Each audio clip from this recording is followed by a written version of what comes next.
All right, so welcome to the deep dive, where we grab some seriously interesting, sometimes really weird sources and pull out those knowledge nuggets you absolutely need to know. All tailored just for you. That's right. It's like your backstage pass to being in the know, seriously informed, but with a healthy dose of like, wait a minute, what? Along the way. And today, get ready because we're heading down a rabbit hole unlike any other. Oh, yeah. But first, quickly hit that notification bell so you don't miss our unique content.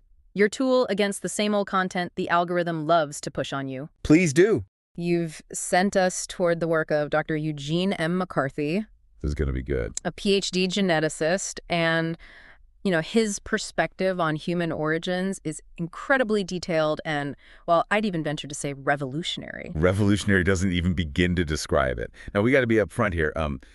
Some of what we're about to unpack might sound a little bit like it's straight out of science fiction at first. Hey, Mike! But that's what the deep dive is all about, right? We're here to explore these sources with open minds, no preconceived notions, and see where the evidence takes us, however unexpected that might be. Exactly. And at the heart of this exploration is Dr. McCarthy's hybrid hypothesis. Here we go. Forget everything you think you know about our family tree. Because what he proposes is truly radical. Humans are the result of an ancient hybridization event. Not between two types of primates, as conventional wisdom suggests, but between a chimpanzee and a creature from a completely different branch of the animal kingdom. You heard that right, folks. We're talking about a primate getting together, shall we say, with a non-primate. That's right. Now, I can practically hear those eyebrows raising out there, maybe even a little chuckle or two. A healthy dose of skepticism. As there should be. Oh, absolutely. And trust me, that's a perfectly normal reaction. Yeah. Remember when Darwin first proposed that humans descended from apes? People weren't exactly thrilled. It was a huge shift in thinking. It really was a seismic shift. It was. And I think you've made a very insightful parallel there. Oh, thanks. Because these revolutionary ideas, they always face an uphill battle. They do. But let's get into the core of what Dr. McCarthy is thinking here. He starts by looking at a fact we hear all the time. This remarkable genetic similarity between humans and chimpanzees. Okay, so we're constantly being told how genetically close we are to chimpanzees. We share a huge chunk of our DNA with them. That's right. But here's where McCarthy throws us a real curveball. Okay. He says, look, while we are incredibly similar genetically, we also have some pretty major physical differences. Yes. And this specific combination, high genetic similarity, alongside clear and distinct physical traits, well, that's a key piece of the puzzle for his very different explanation. Exactly. And what's really fascinating is how he then applies this concept of backcrossing. Okay. Something that you might be familiar with from, the world of animal breeding. Okay. And this is going to be key to understanding the theory that McCarthy is putting forth. He is not talking about a 50-50 mix of anything, but a one-off hybridization event in our ancient past that was heavily diluted out over time. So when you cross two different breeds of dog, let's say the first generation of offspring, the F1 hybrids, sometimes they can have issues with fertility, particularly the males. Okay. So what do breeders often do to actually establish a new line? They'll breed those fertile female hybrids back to one of the original parent breeds. Right, so you're going back to that original, like going back to the well. Exactly. It's a way of sort of steering the genetic makeup, in a particular direction. And McCarthy proposes that something very similar happened way back in our own ancestry. Okay. That if humans were simply a direct 50-50 mix from that initial, chimp non-primate pairing, Yeah. our genetics would likely be somewhere halfway between those two parent species. Right. But we're not. We're much closer genetically to chimpanzees. Yeah. And this suggests that over many generations, these early hybrids bred back more and more with chimpanzee-like creatures. So basically diluting out that other parent more and more with each generation. Exactly. Okay, And he wow. emphasizes that this process of backcrossing can take a really long time, Sure. especially if the initial parent species are very distantly related. Yeah. You might need multiple generations of breeding back to one of those original types Yeah. before you get a stable population that has reliable fertility in both sexes. And so this prolonged period of backcrossing could potentially explain why our genes still show such a strong chimpanzee influence. It's like we're almost all chimp, but with a little something extra. A little spice, a little something A different. little spice, yeah. That's a good way to put it. And here's where things get really wild. Okay. McCarthy points out that a whole bunch of the traits that make us uniquely human, Yes. those things you can immediately point to and say, yep, that's a human thing, chimps don't have that, also happen to be traits that distinguish us from every single other primate out there. Right. Think about that for a second. It's kind of mind-blowing. It really is. Like, what else is out there that has those same traits? And this is a really pivotal point in his argument, because if we simply arose from some kind of ancient primate hybridization event, Yeah. it becomes really difficult to explain these human-specific traits Yeah. that are just completely absent across that entire primate family tree. This really strongly suggests the involvement of a partner that wasn't a primate at all. Okay. Something that brought these, totally novel characteristics into the mix. So we need to look beyond primates. We do. Okay. And get ready for another one of those wait, what moments. I love those moments. Because McCarthy then delves into a somewhat sensitive topic, Okay. which is human fertility. Oh, interesting. He notes that compared to many other mammals, our fertility rate is relatively low. Huh. And there are some very unusual aspects to human sperm. Okay. What's fascinating is that reduced fertility and these kind of abnormalities in, reproductive biology, Yeah. they're actually quite common in hybrid animals, Mm. especially those resulting from more distant genetic pairings. So, like, the more different the two parent species are, the more likely their hybrid offspring are to have fertility issues. Exactly. Okay. Now, you'd think over vast stretches of evolutionary time, natural selection would favor, increased fertility. Yeah. All right. Like, the more offspring you have, the more likely you are to pass on your genes. Exactly.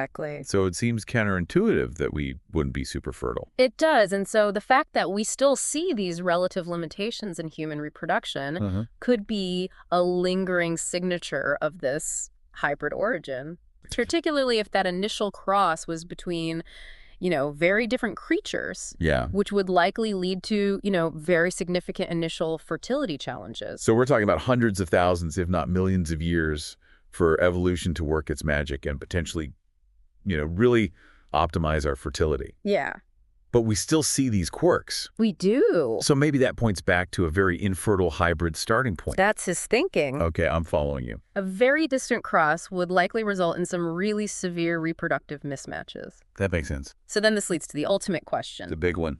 If a chimpanzee was one of the parents in this ancient coupling, what on Earth, or perhaps not on Earth in the primate sense, was the other? Right, like, where do we even begin to look for this mystery parent? How do we even start to tackle that? Exactly. Well, McCarthy approaches it like a meticulous scientific detective. Okay, I like it. He starts by compiling this enormous list, and we're talking truly comprehensive catalog of all the traits that consistently distinguish humans from chimpanzees. Right, so every little difference he could find. Every single one. Wow. And the underlying logic here is that this list of unique human characteristics should essentially describe the other parent. Okay, so it's like creating a biological profile of this unknown ancestor. Exactly, Yeah, exactly. I like it. And he makes a really crucial methodological point. Okay. A lot of these distinguishing traits aren't the obvious ones we usually think about. Oh, It's not just walking on two legs or having bigger brains. Right. It's often very subtle anatomical or physiological details. Mm. Things that you would probably only encounter if you were, deeply immersed in fields like comparative anatomy or physical anthropology. So we're getting really specific here. Very specific, very granular. Okay. But as McCarthy meticulously analyzes this massive database of differences, certain intriguing patterns start to emerge. Oh, I like where this is going. He starts to focus on a specific subset of these unique human traits. Okay. Things like, our relatively hairless skin, Okay. that layer of subcutaneous fat that keeps us warm, our distinctively protruding cartilaginous nose, our comparatively short fingers and toes, fully terrestrial lifestyle, and our incredible ability to thrive on a huge variety of foods in diverse environments. We're adaptable. Extremely adaptable. Okay. And now prepare yourself for the truly astonishing revelation. Oh, I love these.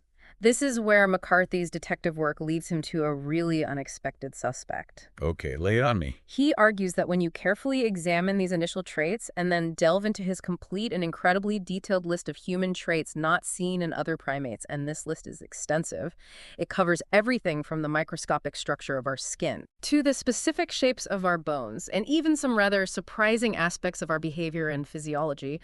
One particular non-primate animal consistently and uniquely matches this profile. Okay, I gotta know. What is it? Take a deep breath, folks, because the animal that Dr. McCarthy identifies as the most likely other parent in this ancient hybrid event Okay. is sus scruffa, the humble, common pig. Whoa! The pig. Yeah, Seriously. I know. It sounds almost comical, but let's consider some of the specific examples that McCarthy lays out. Okay, all right, let's hear it. Let's take our skin, for instance. We have relatively naked skin. Yeah, compared to most mammals, we're pretty hairless. Exactly. We have the significant layer of subcutaneous fat, Yep, keeps us warm. a thick outer layer called the epidermis, Uh-huh. even the fact that we are the primary host for the human flea, Really? a parasite that doesn't typically infest other primates. Huh. Interesting. So fleas love us, but not chimps or monkeys? Exactly. And what about our faces? Okay. Think about our noses, that protruding structure made of cartilage. It's very different from a chimp's flatter nose. That's true. Light-colored eyes are common in humans. Uh-huh. We have relatively narrow eye openings, Okay. short, thick upper lips, Yeah. that little groove above our lip called the philtrum, Philtrum. even things like eyebrows and earlobes. Okay. And remarkably, pigs share these facial characteristics with us, not with other primates. Well, I never really thought about it like that. And then there are the features related to our ability to walk upright. Okay. Now, while pigs themselves aren't bipedal, Right, they're on all fours. yeah, McCarthy points to very specific details in our spinal vertebrae, All right. the number and shape of our ribs, the Mhm. structure of our pelvis, Yeah. the powerful muscles in our buttocks, the Okay. length and shape of our thigh bones, Wow. even the shorter, blunter shape of our toe, Interesting. all of which have anatomical parallels in pigs that are absent in our primate relatives. So it's in these underlying skeletal structures that the potential for bipedalism might have emerged through hybridization. Exactly. It's like the pig provided the raw material, so to speak. Yeah, and it gets even more granular. Oh, it does. When you look at our internal organs, Yes. a small pouch-like structure called a diverticulum at the top of our stomach, Uh-huh. specific valve structures in our heart, Yes, a particular multi-lobed structure in our kidneys. that's right. Again, these are traits that we share with pigs, but not with other primates. It's a remarkable pattern. It is. And even cranial features like the prominent frontal and temporal lobes of our brain, Yeah. specific networks of veins in our skull that help regulate brain temperature, the relatively large size of our nasal bones, and even the shape of our molars, those broad, blunt-cusped molars that we have, Okay. all show surprising similarities to pigs. So we're talking about a really specific and extensive list of shared characteristics here. But I know what a lot of people are thinking right now. Hold on a minute.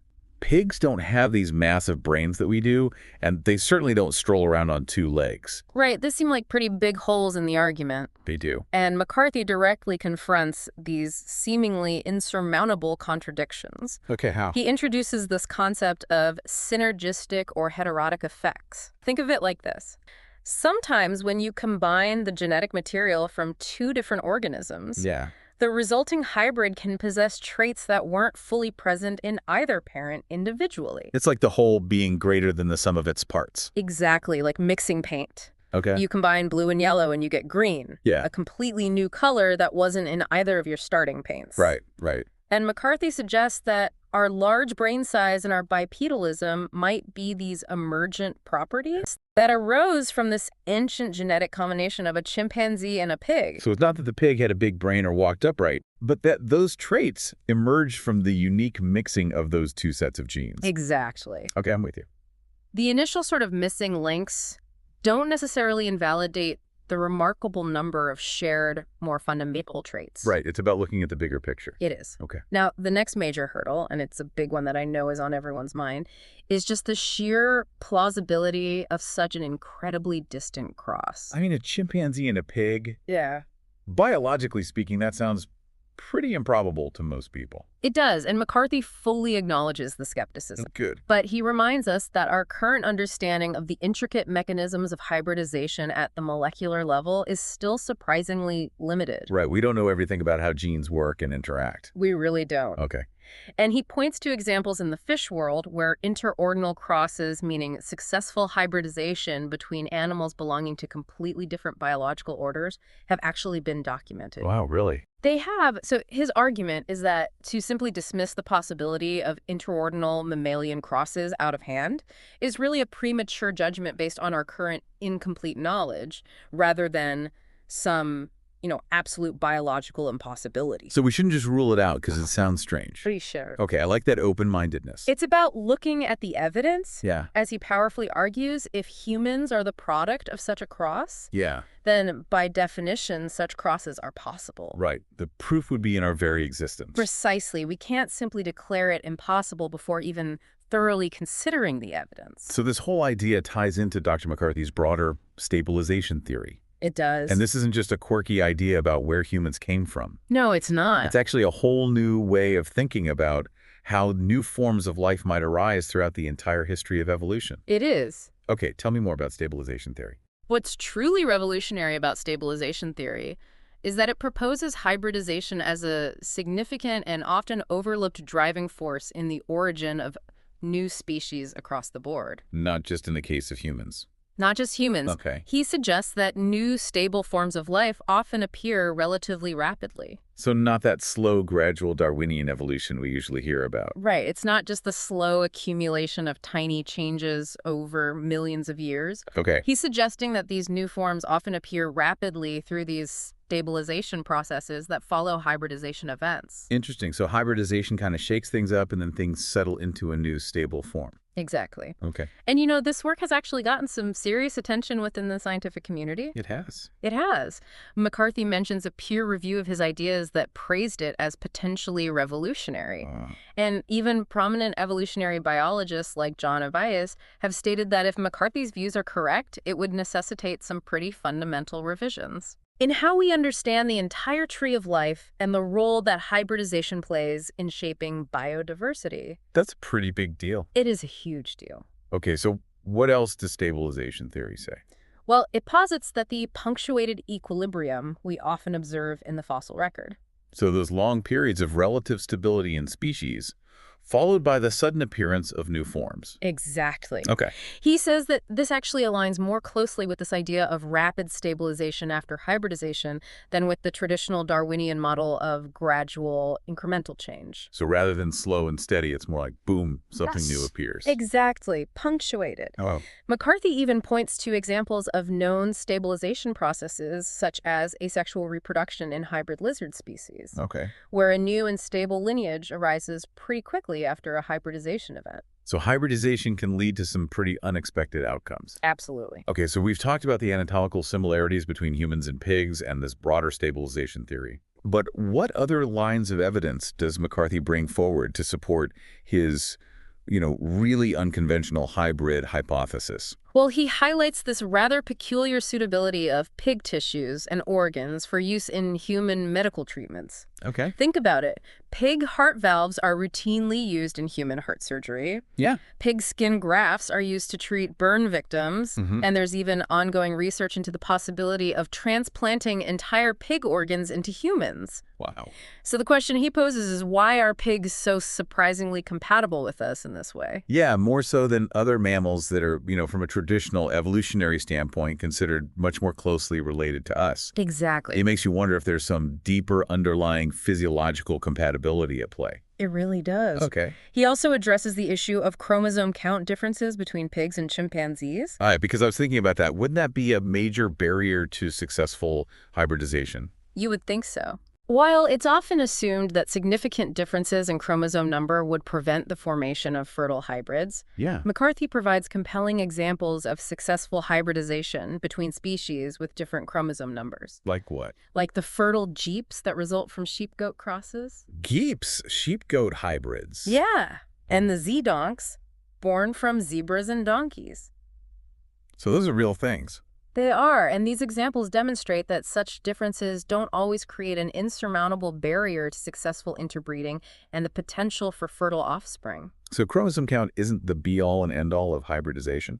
Not necessarily, and Oh, he yeah. makes a really important point about the prevalence of hybridization in the natural world. Okay. He suggests that it might be a more common phenomenon than we currently appreciate, Interesting. and that detecting these late-generation back-cross hybrids Yeah. using only genetic sequence data can be incredibly challenging. Okay. This is where detailed anatomical and physiological data, like the kind that he has compiled, Becomes particularly crucial for uncovering these hidden hybrid origins. so we need to look beyond just genes. We do. Okay.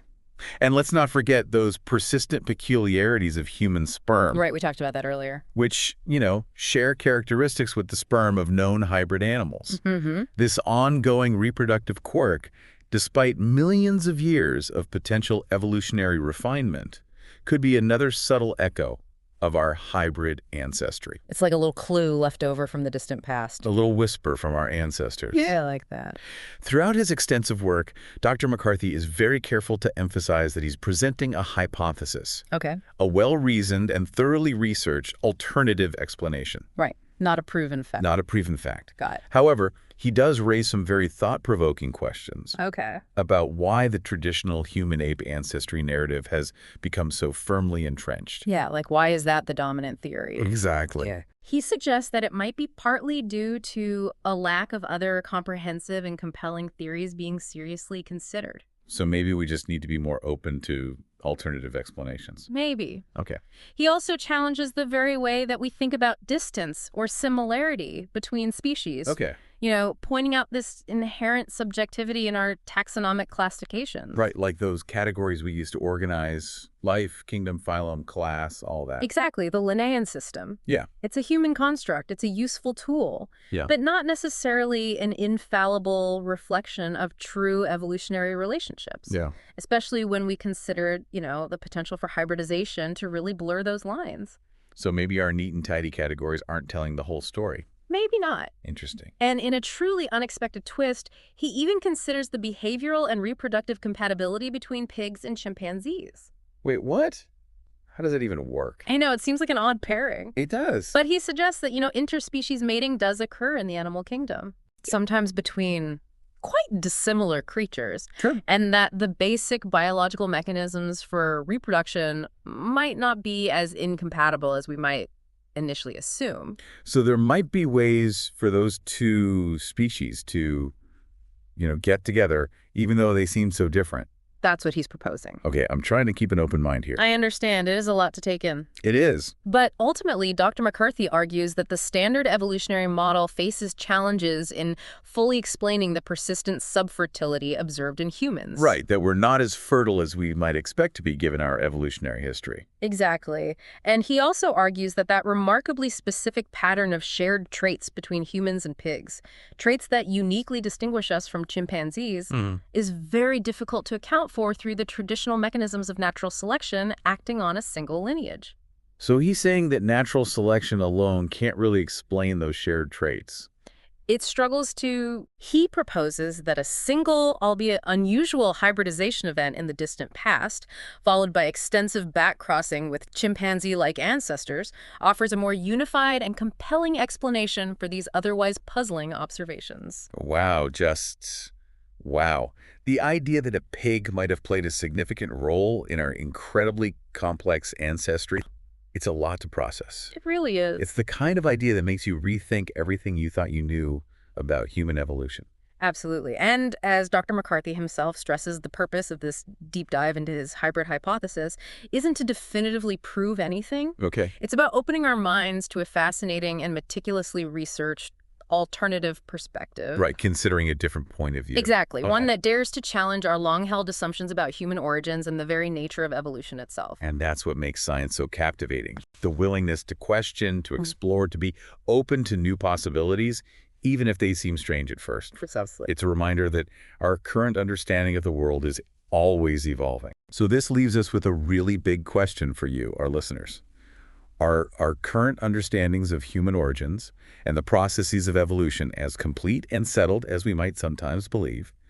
What other seemingly unthinkable possibilities might be out there, waiting to be explored with truly open and inquisitive minds? That's a question worth pondering. It is, and if you found this deep dive into Dr. McCarthy's mind-bending hybrid hypothesis as intriguing and thought-provoking as we did, be sure to hit that like button and subscribe to the deep dive for more explorations into the unconventional, the cutting edge, and the truly fascinating corners of knowledge. If this deep dive has left you curious, we encourage you to check out his book and also visit Dr. McCarthy's website.